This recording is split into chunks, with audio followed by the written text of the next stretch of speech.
There is a silence that arrives not with tragedy, but with time. It enters softly, after the children have grown and the noise of daily survival has settled. It's not sadness exactly. It's not loneliness either. It's a question, one that doesn't yet have words. You wake up one day and realize that the roles that once defined you, mother, wife, caretaker, peacemaker, have begun to dissolve. Slowly, quietly, and in their place there is space. A vast, unsettling space. Many women fear that space. We are taught to fill every corner of our lives with usefulness. To be needed, to be productive, to be the center that holds everything together. But what happens when no one needs you in the same way? When your presence is no longer required, but simply there? Carl Jung once said that the greatest burden a child must bear is the unlived life of a parent. But what of the burden a woman bears when she realizes she has lived everyone's life but her own? This is not a moment of failure. It is a threshold, and it calls to you not as a demand but as an invitation. The second half of life is not a continuation of the first. The rules change. What brought success or safety before now brings stagnation. What made sense in your 30s may no longer fit the shape of your soul at 60. And so, you are called softly, insistently, to let go of the woman you were. Not because she was wrong, but because she is complete. She was the woman who endured, who held others up while feeling invisible, who gave and sometimes forgot to ask. She was strong, resilient, often tired. She served a purpose, and she served it well. But now you are being asked to turn inward. To listen not to the voices around you, but to the voice within. The one that's been whispering for years beneath the noise. Who am I when I am not who I was? It's a frightening question, because it means starting not from nothing, but from everything. All the decades, the memories, the choices, even the regrets, are soil. And what comes next will grow from what you've lived. You don't have to be who you were. You don't have to keep saying yes when your heart says no. You don't have to dress for someone else's approval. You don't have to explain your softness or your sorrow or your sudden hunger for something undefined. This moment is sacred, is not loud or dramatic. It doesn't demand applause. It simply waits, like morning light at your window, like the scent of something baking in another room. It calls to you, quietly, lovingly. Come back to yourself. You may not know how. That's okay. Maybe you begin by not rushing, by allowing the silence to stretch. By letting yourself cry for no reason other than the fact that something inside you is thawing. Maybe you walk in nature and notice how trees let go of their leaves without apology. Maybe you look in the mirror, and instead of judging the lines, you ask what wisdom they carry. This is not a time for reinvention. It's a time for remembering. You are not lost. You are returning. And yes, it might feel lonely at first. Change often does. Especially when the world around you expects you to stay as you were, cheerful, accommodating, quietly suffering. But the world doesn't live in your body. The world doesn't feel what you feel at night when the lights go out and the silence settles on your chest. Only you know what stirs inside you now. There is no map for this. No 5-step plan. There is only presence.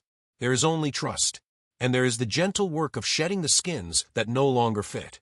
Some days will feel like loss. Others like freedom. Often both. And if you're afraid, know this. Fear is not a sign that you're wrong. It's a sign that you're on the edge of something real. The woman you've been is not disappearing.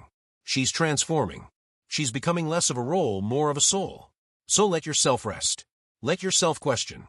Let yourself want more, not things, but meaning. Not noise, but truth. Because life is calling you again. Not to be needed. Not to be perfect. Not to be who you were. But simply to be. And that is enough. There are names you never chose but lived by. Dutiful daughter. Responsible wife. The one who kept the peace. The strong one. The good girl. The woman who didn't complain. Who didn't make a fuss. Who knew how to smile, even when it hurt. These names are heavy. Not because they're ugly, but because they're incomplete. Because they don't hold the full truth of your becoming. Because they don't leave space for contradiction, for softness, for desire. And now, past 60, you feel their weight. Not always as pain, but as restriction. Like clothes that once fit and now cling in the wrong places. Like a script you've memorized too well and no longer believe. These names were given by others, shaped by need and culture. They were tools of survival, of love, of belonging. But somewhere along the way, they became walls. Carl Jung spoke of individuation, the slow, inner unfolding of the self. It begins when we recognize that we are not only who others needed us to be, that within us there is something older, deeper, untouched by roles. To shed an old name is not betrayal. It is courage. It is the first act of rebirth. You may feel resistance. That voice that says, "Who are you to change now?" Or, "Isn't it too late to start over?" But these are echoes.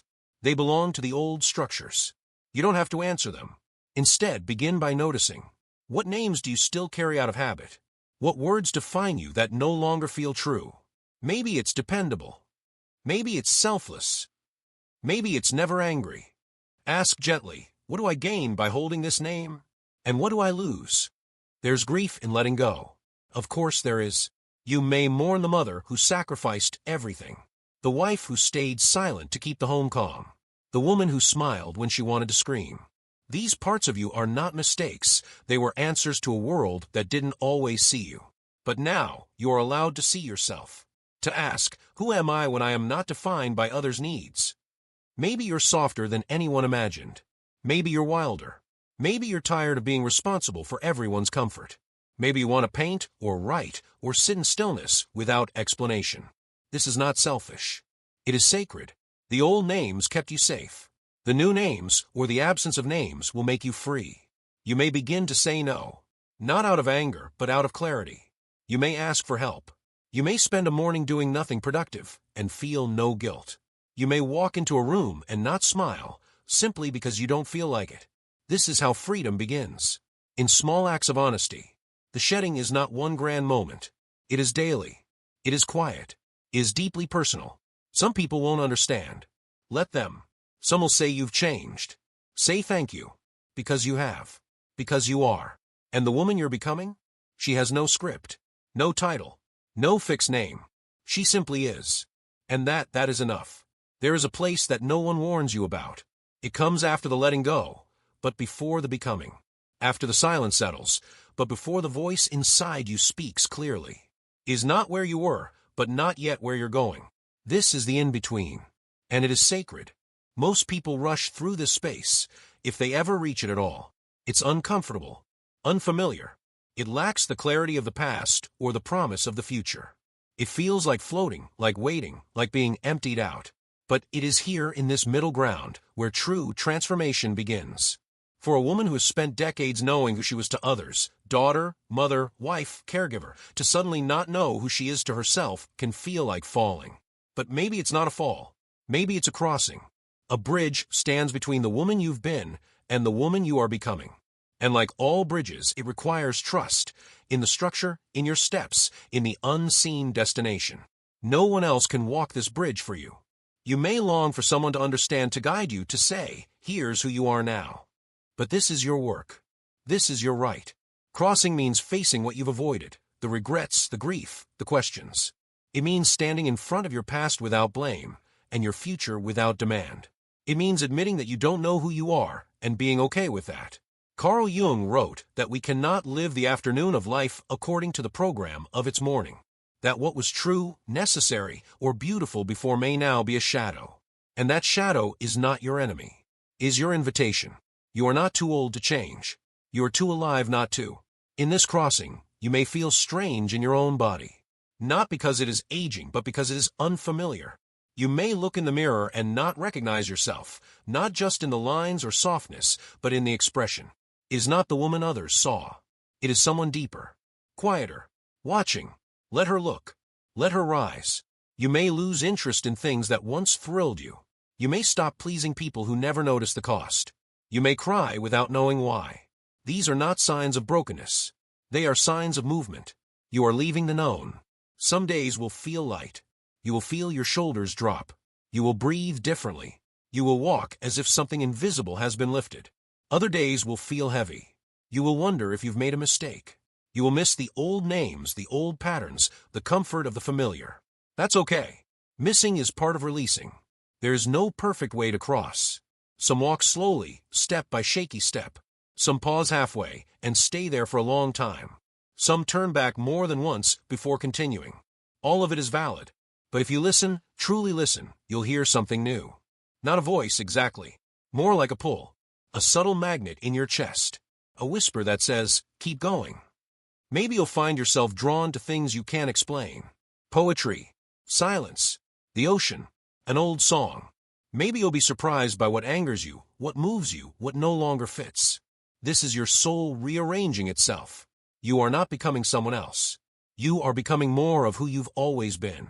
It just took this quiet to hear her. The woman on the other side of the bridge is not waiting for you to arrive perfect. She is not judging your pace. She is not holding a list of what you should have done differently. She is waiting with open arms. She is not an ideal. She is not a fantasy. She is you, unmasked, unburdened, unfinished. And she is so ready to meet you. So pause if you must. Cry if you need to. Turn around if it helps you understand what you're leaving. But then, keep walking. Because the bridge may feel long. The path may feel unclear. But it leads home. To you. And that is enough. You wake up, and something feels different. Not everything, not yet. But something. There's more quiet in your mind. More pause in your heart. You no longer leap to check the clock, the list, the needs of others. You sit. You breathe. You listen. This is new. It's not laziness. It's not withdrawal. It's alignment. You're beginning to live not from a script of what a woman should be, productive, pleasing, prepared, but from something older. Something more essential. Your soul. This is the shift. You begin to notice what doesn't belong. The conversations that drain. The clothes that no longer reflect you. The commitments made out of guilt. You begin to choose differently. Not out of rebellion, but out of reverence. Carl Jung spoke of the self as the wholeness we move toward when we integrate rather than perform. When we drop the mask and speak from the inner center. And now, after shedding old names and crossing the inner bridge, you are ready to do just that. It's not about shouting who you are. It's about whispering what you need and honoring it. Sometimes it's silence. Sometimes it's music. Sometimes it's space from those you love. Sometimes it's deep presence with someone you barely know. You begin to value what once seemed useless. The long walk. The slow tea. The forgotten book. The softness of not rushing. You begin to see time not as a task, but as texture. As breath. Living from the soul means asking new questions. Not what should I do today, but what would bring me peace. Not how do I make them happy, but what brings me joy. And yes, sometimes joy will look like solitude. Sometimes peace will mean stepping away. You begin to trust that saying no is not rejection but realignment. That tears are not weakness, but wisdom flowing. That you are not failing when you are still. You are healing. The script is thick with rules. Be useful. Be quiet. Be grateful. Be accommodating. But the soul speaks simply. Be true. So you start to experiment. Maybe you eat what you love, not what's healthy. Maybe you wear colors that don't flatter, but delight. Maybe you stop dyeing your hair, or maybe you dye it purple. Maybe you laugh too loud, or finally say the thing you've held in your chest for years. This is not becoming someone new. It's remembering someone ancient inside you. You learn to sit with yourself, not as a project, but as a presence. To listen without judgment. To grieve without apology. To feel pleasure without justification. Some days you'll get pulled back. Into habit. Into fear. Into the old scripts. That's okay. You're human. But more and more, you'll return faster. To center. To soul. To what feels right, not what looks right. You may lose people. You may gain yourself. You may start painting again. Or dancing. Or writing. Or nothing. And even that feels full. You may find that your needs are few, but your truth is vast. You'll notice your voice changing. Not in pitch, but in depth. Not in tone, but in truth. You speak less, but mean more. You ask for less, but value more.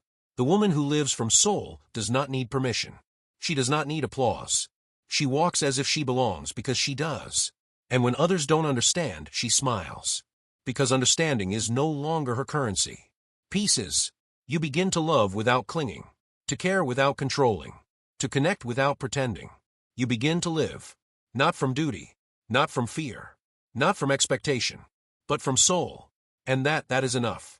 Love, in its truest form, should not require your disappearance. And yet, for many women, love has long meant self-sacrifice. It has meant silence, accommodation, compromise without return.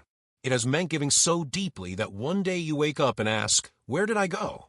But now, in this stage of your life, love is asking something different. Is asking you to stay. With yourself. You've done the work. You've peeled back the layers. You've crossed the inner bridge.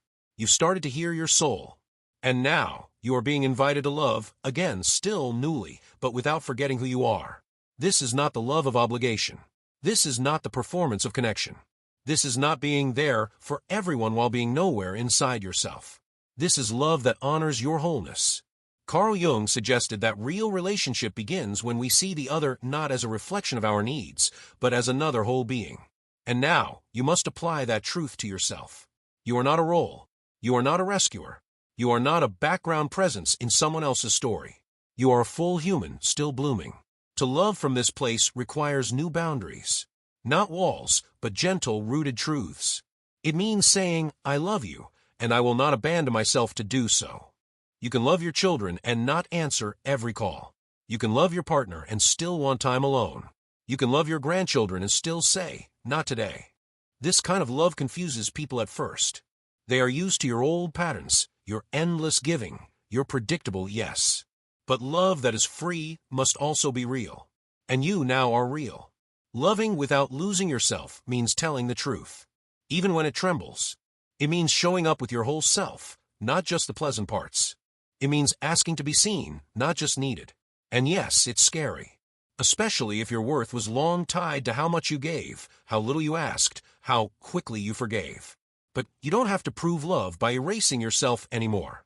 You can be soft without being small. You can be generous without being exhausted. You can be loving and say no.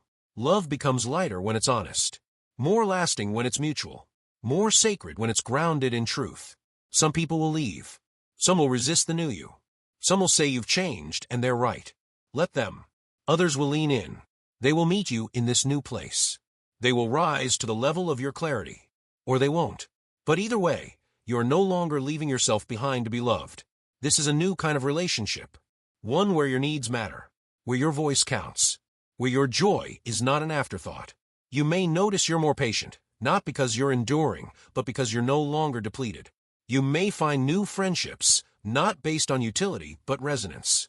You may feel desire again, not because someone lit a flame, but because you stopped dousing your own fire. To love without losing yourself is a radical act. Is the heart recentered? So love your people, deeply, freely, but love yourself first. Not out of selfishness, but out of wisdom.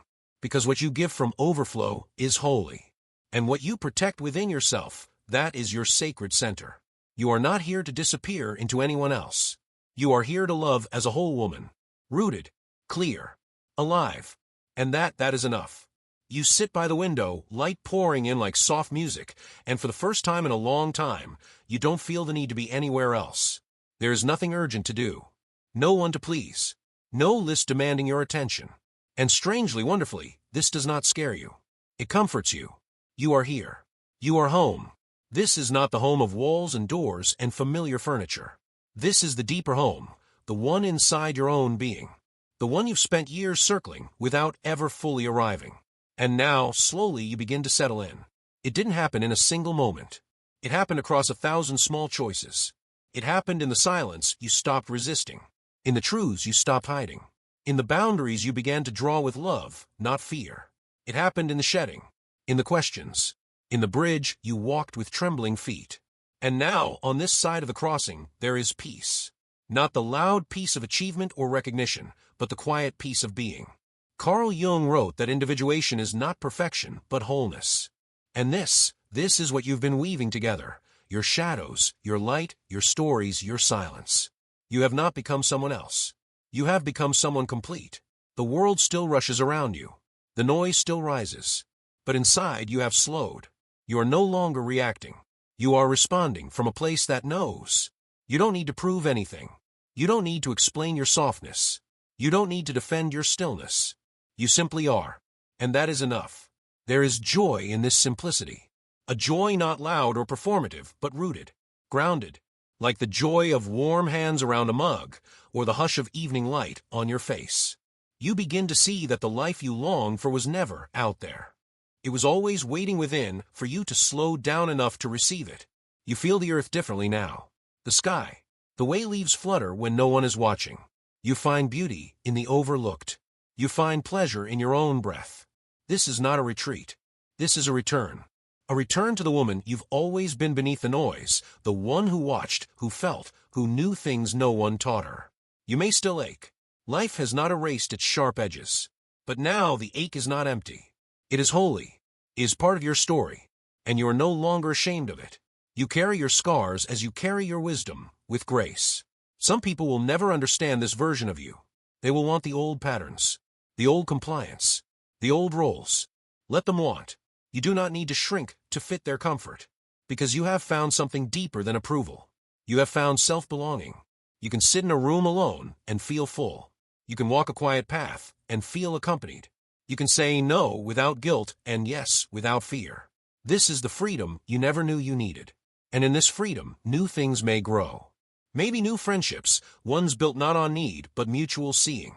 Maybe new creativity, not for applause but for expression. Maybe new love, not because you are empty, but because you are whole. Or maybe just more quiet days like this one. Soft mornings. Honest nights. Stillness that doesn't ask for anything more than your presence. This is not the end of your becoming. It is the beginning of your being. You are not here to impress. You are not here to fix. You are not here to carry more than is yours. You are here to live, deeply, truly, tenderly. To notice. To honor. To feel. To rest. To breathe. You've done enough. You've become enough. And now you get to just be. Home finally. To yourself. And that is enough. If this journey spoke to something quiet in you, if you saw even a small part of your own story reflected here, I invite you to stay. Leave a like if this touched your heart. Share it if you know someone else who needs these words. And subscribe so we can keep walking together, gently, truthfully, toward ourselves.